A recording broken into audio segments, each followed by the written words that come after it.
नमस्कार, मैं Parth Bhatt. Alternative therapy यानी acupressure, magnet therapy, colour therapy, Sujok आदि आदि वैकल्पिक चिकित्सा पद्धति में प्रैक्टिस कर रहा हूँ।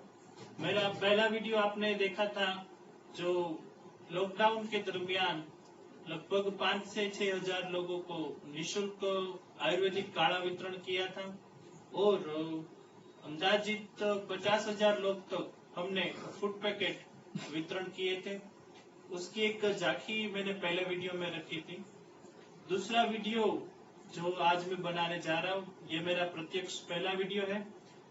तो इस वीडियो में मेरे मित्र मेरे साथ है, जो मेरे मित्र मेरे पड़ोसी जिग्नेश भाई, जिनको कोरोना के दरमियान 15 दिनों का ये वनवास काट कर अभी ये बाहर आए हैं। सबसे पहले आपको कांग्रेचुलेशन कि आप ये मुश्किल घड़ी से आप सफल होके गुजर के आप निकले हैं। तो ये वीडियो में खास इसलिए बना रहा हूँ क्योंकि अभी पूरी दुनिया कोरोना से डरी हुई है। तो ये एक तो डर निकले और दूसरा कि जिनको अभी थोड़े थोड़े लक्षण हैं, जो डर रहे हैं या जिनको अभी हुआ है, जिनका मनोबल अभी टूट रहा है, तो ये वीडियो मैं उन लोगों को डेडिकेट कर रहा हूँ कि आज हम जिग्नेश भाई से ही जानेंगे कि उन्होंने क्या फेस किया, उन्होंने क्या अनुभव रहे और किस किस परिस्थितियों से वो गुजरे हैं, कितने प्रिकॉशंस लिए, क्या क्या उन्होंने किया, जो भी हमारे साथ अभी ये चैलेंजिंग परिस्थिति को वो मात देकर अभी हमारे सामने है। जिग्नेश भाई, आपको क्या लक्षण आए थे कि आप टेस्ट करवाने के लिए गए? मुझे पहले बुखार आ रहा था और जब मैं दवाई कोई भी अपनी जैसे मेडिकल से नॉर्मल दवाई ले रहा है तो वो ले रहा था तो बुखार उतर जाता था और जैसे ही दवा का पावर कम होता था वैसे ही फिर से बुखार आ जाता था। उसके बाद मुझे है ना लास्ट में स्मेल आना और टेस्ट आना बंद हो गया था। मैं कुछ भी खाता था तो मुझे उसका टेस्ट ही नहीं आता था और कोई स्मेल नहीं आती थी, कोई भी स्प्रे परफ्यूम अच्छी बुरी कोई भी स्मेल नहीं आती थी। उसके बाद में मैंने डिसाइड किया कि अब तो हॉस्पिटल जाना ही पड़ेगा और फिर डॉक्टर को बताया तो उन्होंने मुझे बोला कि भाई अब आप अपना गवर्नमेंट का जो अर्बन सेंटर है वहाँ पे रैपिड फायर और रैपिड टेस्ट जो बोलते हैं ना फास्ट, हाँ वो कराने के लिए उन्होंने बोला मुझे और उसमें फिर मेरा कोरोना पॉजिटिव। जी, और कैसा लगा कि आपको पहले इतना जो डर का माहौल है उसके बीच में डॉक्टर या टेस्ट करने वाले बता रहे कि आपको कोरोना पॉजिटिव है, आप मानसिक स्थिति क्या थी उस वक्त? मैंने थोड़ा है वो ऐसा हुआ कि अरे यार अपने को कैसे हो गया, अपने को तो हो ही नहीं सकता वगैरह, यानी ऐसा था। पर हो गया तो हो गया, जो चीज है उसको फेस करना है और पूरी हिम्मत रखनी है। उसके साथ में एक दूसरा प्लस पॉइंट ये था कि मेरा ऑक्सीजन लेवल नॉर्मल था जो टेस्ट किया उन्होंने उसमें, और प्लस क्या था कि मुझे है ना दूसरी कोई बीमारी है ना जैसे कि शुगर या बीपी वगैरह कोई प्रॉब्लम नहीं थी, इसलिए ना बहुत टेंशन वाला वैसे नहीं था केस, वैसा नॉर्मल ही था। अगर साथ में कोई दूसरी बीमारी रहती है तो थोड़ा टेंशन वाला होता है, बाकी तो कुछ है नहीं।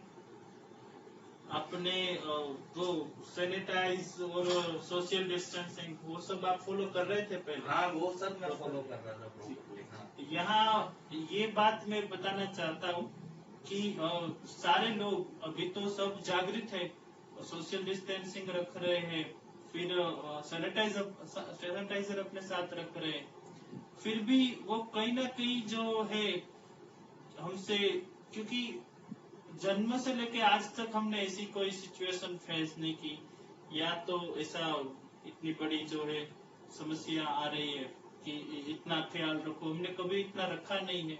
मैंने डॉक्टर को 2-3 डॉक्टर जिग्नेश भाई मैंने देखे कि उन्होंने, मैं उनके पास गया था एक पेशेंट को लेके, वो ग्लोव्स पहने हुए थे, सैनिटाइजर उसके पास था, ग्लोव्स से उनको और पेशेंट्स को उन्होंने देखा, फिर चश्मा उतार कर, कोई डरने की बात नहीं है, ऐसा करके अपनी आंख को उन्होंने छू लिया।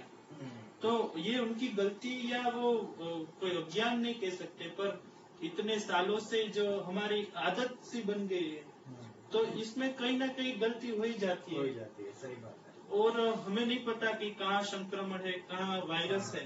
हाँ, अभी तो वो अदृश्य शैतान जैसा है, जैसा है, सही बात है। तो हमें नहीं पता कि कहाँ से क्यों लग जाता है। पर हमारी इम्यूनिटी जो अंदर से पावरफुल होगी, रोग प्रतिकारक शक्ति, तो वो खतरा संक्रमण का कहीं ना कहीं बहुत ज्यादा कम रहता है। हाँ, सही है। फिर क्वारंटाइन आप रहे होगे 15 दिन, उसके बारे में कुछ बताइए कि 15 दिनों में आपकी क्या वो रही सारी। फिर मुझे 15 दिन के लिए क्वारंटाइन किया गया। मेरे घर के बाहर एक पोस्टर लगा दिया गया कि होम क्वारंटाइन करके। और उसके बाद में मुझे वहीं से ही गवर्नमेंट अर्बन सेंटर में से ही 5 दिन की दवाइयाँ दी गई थी और डॉक्टर ने बोला था कि आपको कुछ चिंता नहीं करनी है, शायद 2-3 दिन में आपको कंप्लीट हो जाएगा रेडी, पर आप दवाइयाँ 5 दिन की कंप्लीट करना। तो मैंने वो पूरी की। उसके साथ साथ हम जैसा घर पे आयुर्वेदिक काढ़ा वगैरह है वो पी रहा था मैं। फिर गर्म पानी में नींबू निचोड़ के, नींबू वाला पानी, गर्म पानी वो पी रहा था। उसके बाद में भाफ भी लिया मैं 2-3 टाइम और हल्दी वाला दूध ये पीता था मैं घर पे। बस यही सब चीजें की है 15 दिन तक। आपको क्या लगता है कि असर किसकी ज्यादा होगी? क्योंकि वो दवाई आप एक नाम बता सकते हैं कि कौन सी दवाइयाँ थी उसमें? बहुत सी थी, पर उसमें एक जाना माना नाम तो पैरासीटामोल थी उसमें एक। Paracetamol, multivitamin. मल्टीविटामिन यानी सी क्या बोलते हैं वो अपना, विटामिन सी। विटामिन। हाँ, जो अपने को नींबू में से मिलता है ना, उससे रिलेटेड दवाइयाँ उसमें ज्यादा थी। बस वही दवाइयाँ थी वो शक्ति के लिए वगैरह जो होती है ना, वो जो वीकनेस ना है वगैरह। आज ऐसा है क्योंकि दवाइयाँ अभी कोरोना की तो है ही नहीं, ठीक है, तो वही दवाइयों से अभी फिलहाल काम चल रहा है, लोग ठीक भी हो रहे हैं। और उसके साथ आपने एक चीज बहुत अच्छा किया कि आपने आयुर्वेद को जोड़ लिया, अपनी इम्यूनिटी बढ़ा दी। तो सफलता में कहीं ना कहीं मुझे लगता है कि आयुर्वेद का वो पूरा योगदान रहा होगा। आयुर्वेद का योगदान बहुत ही ज्यादा रहा, क्योंकि 5 दिन के बाद में दवाइयाँ तो खत्म हो गई थी, पर मुझे वीकनेस बहुत फील हो रही थी। तो उसके अंदर जो आयुर्वेदिक पाउडर था एक शक्ति बढ़ाने के लिए, अश्वगंधा का समथिंग, वो पाउडर ने मेरी बहुत हेल्प की। वो मैंने 2 टाइम ही लिया, सुबह लिया दूध के साथ और शाम को लिया। तो मुझे खुद को अंदर से ना फील हो रहा था कि मेरी वीकनेस कम हो रही है ना, ताकत आ रही है, फिर से वीकनेस जा रही है। वो मुझे खुद ही फील होने लगा था। तो आयुर्वेदिक का तो बहुत ही यानी अच्छा काम था। एलोपैथिक से ज्यादा आयुर्वेदिक ने मुझे ज्यादा हेल्प की। और जो अपने घर के इलाज है वो भी अच्छे है, काढ़ा, गर्म पानी वगैरह, भाप लेना, वो भी बहुत ही, उससे भी फर्क पड़ता है। जी, बहुत अच्छी बात है कि आपने आयुर्वेद को ज्वाइन किया, क्योंकि एलोपैथी दवाई है, लोग ठीक भी हो रहे हैं, पर उसके अपोजिट साइड देखे तो यही दवाइयाँ हैं, फिर भी लोग मर भी रहे हैं। ठीक होने उसके साथ साथ लोग मर भी रहे हैं। तो मैं समझता हूँ कि आयुर्वेद को एक ऑल्टरनेटिव थेरापी के रूप में इनके साथ रखा जाए, तो मुझे लगता है शायद 99% इसका रिजल्ट सब लोग ठीक तो होने ही लगेंगे। हाँ, सही बात है, मुझे भी ये लगता है। क्योंकि मुझे उसका फर्क दिखा है, इसलिए 100% आयुर्वेदिक तो मुझे अच्छा लगा। ये थे जिग्नेश भाई के अनुभव, जो कोरोना जैसी महामारी को ऐसे ही हंसते खेलते ट्रीट करके, सॉल्व करके अभी हमारे साथ पे है। जो लोग घर पर बैठे, मैं उनको थोड़ा आयुर्वेद का जो नॉलेज है वो मैं आपको याद देना चाहता हूँ। आप किसी भी प्रिकॉशंस आप रखो, कितना भी ध्यान रखो, पर अगर इम्यूनिटी आपकी वीक हुई तो आपको खतरा रहता है, चाहे आप कांच के एक बॉक्स पे क्यों ना रह लो, पर इम्यूनिटी आपकी स्ट्रांग हुई तो आपको कोई डर नहीं रहता। मैं 3-4 पेशेंट्स जो है वो मैं उसको बिस्तर पे उनके बैठकर उसको आश्वासन देकर उनसे मिलकर मैं रहता हूँ, उनके करीब फोन पे बात होती है। मैंने शायद 6 से 7 हजार लोगों को काढ़ा पिलाया है, इतने लोगों के मैं टच में आता हूँ, फिर भी अभी मैं स्वस्थ हूँ, उनका राज है इम्यूनिटी और इम्यूनिटी बढ़ाने के लिए जो कुछ भी करना चाहिए वो सारे आयुर्वेद के घरेलू उपचार मैं आप लोगों को बता रहा हूँ। आज आप गिलोय ले लीजिए, गिलोय, तुलसी, अदरक या सौंठ, फिर हरदर, हल्दी जिसको बोलते हैं हरिद्रा, फिर यष्टि मधु, ये सारी चीजों को आप मिला दीजिए। तुलसी गिलोय है, ये बुखार पे काम करता है, सभी तरह के ज्वर को ये खत्म कर देता है। फिर सौंठ, ये खांसी या सर्दी के लिए, फ्लू के लिए बहुत अच्छा रहता है। हल्दी गले के लिए, कोई भी संक्रमण हो, हल्दी और यष्टि मधु ये काम करता ही करता है। फिर अरडूसा बोलते हैं, संस्कृत में जिसको वासा कहते हैं, गुजराती में अरडूसी कहते हैं, वो आपको कहीं से मिल जाए तो उनका गुण ही यही है कि वो जो औषधि के पंचांग होते हैं, मूल, पर्ण, डालियां वगैरह, वो सारी की सारी कड़वी होती है और किसी भी ज्वर में, किसी भी तरह के बुखार में अरडूसी है जो वासा है वो काम करती है। किसी भी तरह का कफ सिरप आयुर्वेद का ले लीजिए, उनका मेन कंटेंट ये वासा रहता है, अरडूसी। तो आप इस सारे औषधों को आप मिला दीजिए और कूट पीट के आप उसको रख लीजिए बोतल पे, जैसे भी मैंने ये रखा हुआ है। उस तरह से आप उसमें से आधी चम्मच 2 गिलास पानी में उबालिए, 1 गिलास बचे तब तक आप उसको धीमी आंच पर गर्म कीजिए और 1 गिलास जब बचे, आधा पानी बचे, तब उनको छान लीजिए। फिर उन छाने हुए काढ़े में से आपको 20 ml यानी आधा कप जितना वो काढ़ा दिन में 1 बार पीना है। उनसे आपकी इम्यूनिटी तो बढ़ती है, साथ में धीरे धीरे जो शुरू हो रहा है ज्वर, धीरे धीरे जो बढ़ रहा है, वो आपको पॉजिटिव रिपोर्ट आएगी ही नहीं, क्योंकि ये कोरोना है, आयुर्वेद में इसको सन्निपात ज्वर बोलते हैं। इस तरह के ज्वर को सन्निपात ज्वर कहते हैं। इसकी चिकित्सा क्या है कि ये बढ़ जाए उसके पहले ही उनको खत्म कर दो। तो आइए, अभी जो डिटेक्ट होगा यानी कि शरीर में फैल गया है, तभी तो डिटेक्ट होगा। तो इनको पहले से ही आने ही नहीं देना है अब तक। तो ये काढ़ा पीने से इम्यूनिटी तो बढ़ती है, साथ में उनकी शुरुआत के जो लक्षण है वही खत्म हो जाता है। तो फिर हमें खतरा ही नहीं है कि कोरोना आएगा। तो ये करना चाहिए। फिर साथ में किसी को गले में खराश है तो ये हल्दी और सौंठ जो मैंने बताया है वो कुल मिलाकर आधी चम्मच जितनी ऐसे ही मुंह पे रख देनी है। तो फिर पानी नहीं पीना है, उसको लाड़ से ही नीचे उतार देना है। तो जो वो बचा कुचा जो गले पे चिपक जाएगा वो, तो इस तरह से आप ये कर सकते।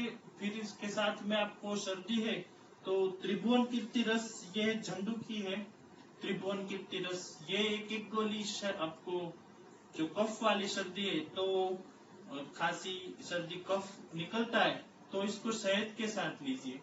अगर सूखी है तो पानी के साथ लीजिए। ये त्रिभुवन कीर्ति रस आप ले सकते हैं। ये सारे आयुर्वेदिक जो है वो वैसे तो बिल्कुल साइड इफेक्ट इनके नहीं है, फिर भी आपकी तासीर को अगर शूट नहीं करती तो इसका कुछ दुष्प्रभाव देखने को मिलता है। तो इसलिए आप, फिर से एक बार कह रहा हूँ, एमडी डॉक्टर के परामर्श से ही आप ये लीजिए। अगर ये आप कुछ नहीं कर सकते, ये आप दवाई लेना नहीं चाहते, तो फिर जो मैंने बताया, तुलसी और गिलोय, हल्दी ले लीजिए, सौंठ ले लीजिए, काली मिर्च, वो सब डाल के आप घर पे काढ़ा बनाइए और आधा कप जितना ही पीना है। लोग मुझे बताते हैं, मैं अब पूछता हूँ मेरे पेशेंट्स को, आप काढ़े पी रहे हो? तो कहते नहीं, मुझे गर्म पड़ता है। तो क्यों पड़ता है? क्योंकि उसका जो अनुपान है वो हमने ख्याल नहीं रखा, या उसकी मात्रा हमने बढ़ा दी, तभी तो वो रहता है। वरना ये सब बिल्कुल साइड इफेक्ट रहित है। तो ये सब कीजिए और कोरोना से डरने की बिल्कुल जरूरत नहीं है।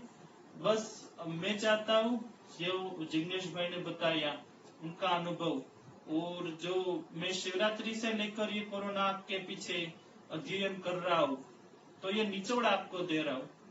आप ने ये सब पूरा वीडियो देखा, आपका मैं धन्यवाद करता हूँ। और मैं चाहता हूँ कि आपके जो प्रियजन है, जिनको आप स्वस्थ रखना चाहते, देखना चाहते कि उनको कुछ ना हो, उन तक ये वीडियो मेरा पहुंचाइए और उससे कहेगा प्लीज ये पूरा देख लीजिए, ये आपके लिए। बस आप इतना काम करके कोरोना वॉरियर बन जाएंगे। इतना ख्याल रखने के बाद मैं गारंटी से कहता हूँ कि कोरोना भारत से चला जाएगा, इतना तो मुझे दावा है।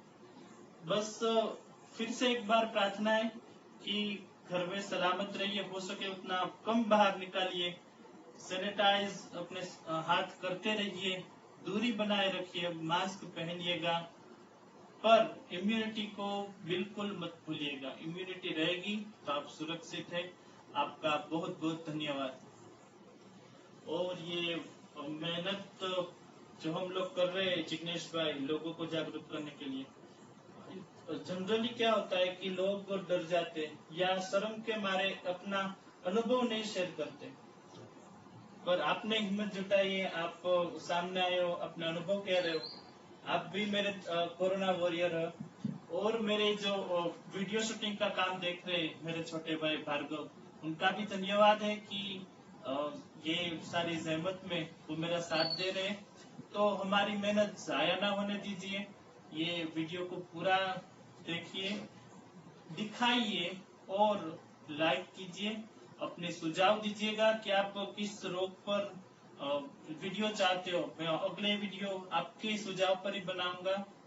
शेयर कीजिए और मेरे साथ जुड़ते रहिए, क्योंकि आप सब्सक्राइब कर लीजिए, मेरे कोई भी वीडियो आप पहले देख पाएंगे और मेरे साथ जुड़ पाएंगे, और हम लोग मिलकर सारे लोगों को मुक्त करेंगे। और श्री राजीव दीक्षित जी और हमारे ऐसे महर्षियों का जो सपना है, जो स्वस्थ भारत, वो आयुर्वेद संपन्न भारत बनाने का, वो हम साथ में मिलकर करेंगे। बहुत बहुत धन्यवाद।